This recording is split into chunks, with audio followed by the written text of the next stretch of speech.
గీసుగొండ మండలం 15వ డివిజన్ పరిధి అపర్ణ కాలనీతో పాటు బొడ్డుచింతలపల్లి గ్రామాల్లో సోమవారం అర్ధరాత్రి దొంగలు 2 ఇళ్లలో జొరబడి 5.88 లక్షల విలువైన బంగారు, వెండి ఆభరణాలతో పాటు నగదు దోచుకెళ్లినట్టు స్థానిక ఇన్స్పెక్టర్ తెలిపారు.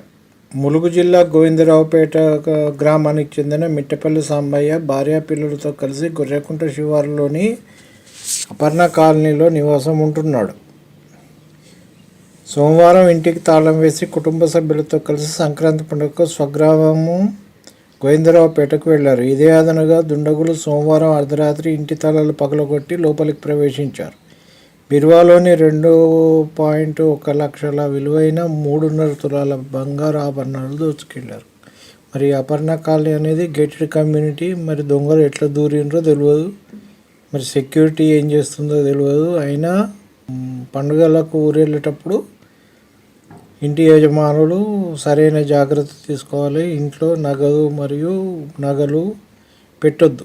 పెడితే ఇట్లా మోసం జరుగుతుంది.